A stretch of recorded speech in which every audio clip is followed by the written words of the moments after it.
Yo, what's up, sneakerhead? Ito po si Shu Checker. Welcome to my channel. Ngayon mga sneakerhead, ang pag-uusapan natin ngayon is itong dumalo lang isa na naman para sa akin ay isa na naman siyang scam.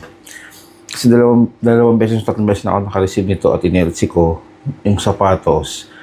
Nagulat ako na kung saan galing yung sapatos. Pangatlong beses na kasi ito sneakerhead gusto ko, kaya ako ginawa to para maka-avoid. Kasi mga sneakerhead, nagulat ako uli. Yung sapatos na inelsi ko, huwag na natin banggitin kung sino yung nagpa-LC sa akin is galing sa isang raffle. Kaya noon pa ito mga sneakerhead, meron na una, tapos sumunod. Mga tatlong beses na ito mga sneakerhead yung una, galing siya sa raffle. Imagine niyo, galing siya sa raffle, hindi pala siya legit. Ilan ang naloko nitong mga raffle na ito mga sneakerhead. Kasi nagiging na siya, parang nagiging pattern na siya sa tingin ko eh. Biliin mo, kinausap niya yung nagpa-raffle mga almost 6 months or 1 year na yung iba. Ang sagot lang sa kanya is, hindi daw nila alam na fake yung pair na pinarapol nila. Kaya nga, kahit ganyan po mga kasneakerhead, ang lagi kong sinasabi sana kunin nyo yung legitimacy ng sapatos mga kasneakerhead.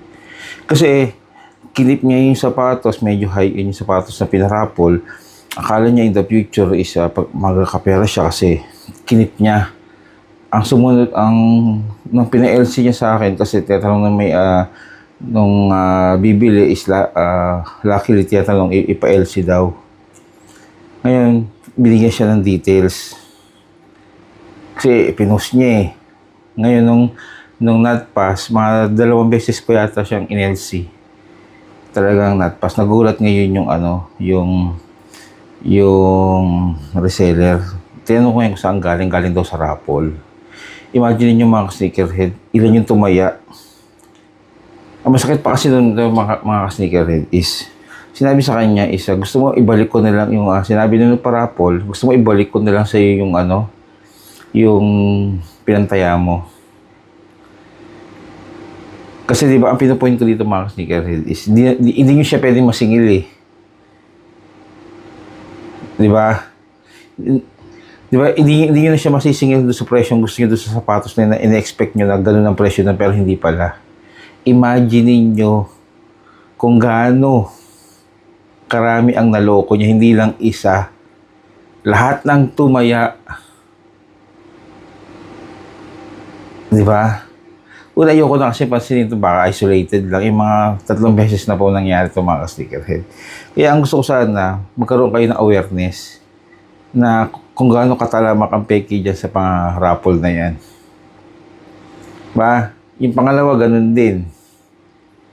Hindi ko na sasabihin kung saan lugar siya. Diba, imagine nyo yung ipagtatayan nyo lang is para lang bumili ng isang sigarilyo.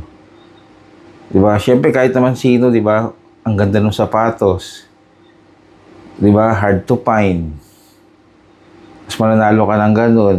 Tapos akala mo, legit siya. Diba? Ganun kasi ang nakakaano doon mga ka-sneakerhead.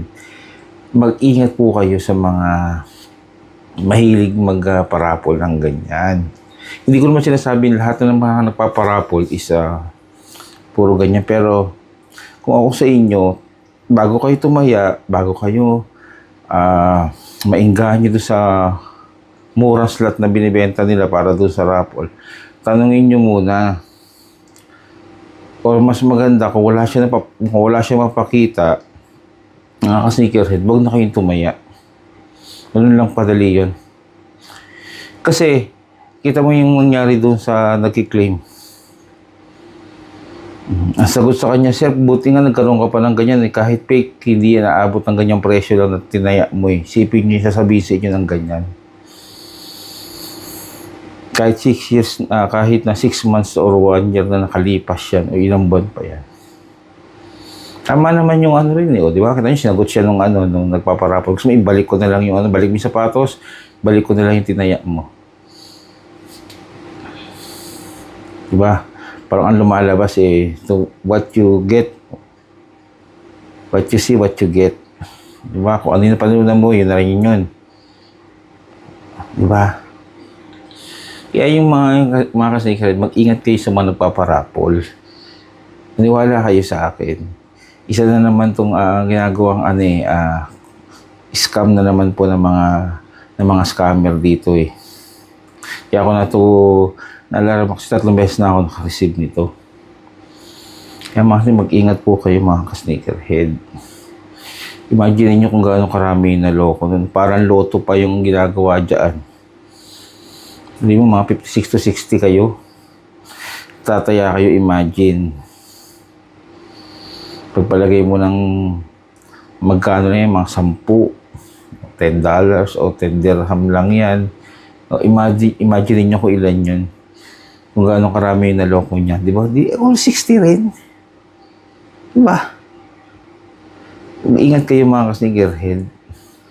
Yan po lagi kong sinasabi po sa inyo mga ka-sneakerhead. Huwag po kayo nagpapaloko. Kasi ang mga scammer po, kung ano-anong ginagawang gimmick yan, makascam lang sa inyo. Ganun po katalamak yan. Kaya kung tataya kayo ng raffle, mag-ingat po kayo. Tanungin niyo po yung nagpaparapol kung legit po ba yung sapatos. Pag sinabi niyo, sasabihin niya, oo. Kasi in the future po, hindi niyo na makukuha yan.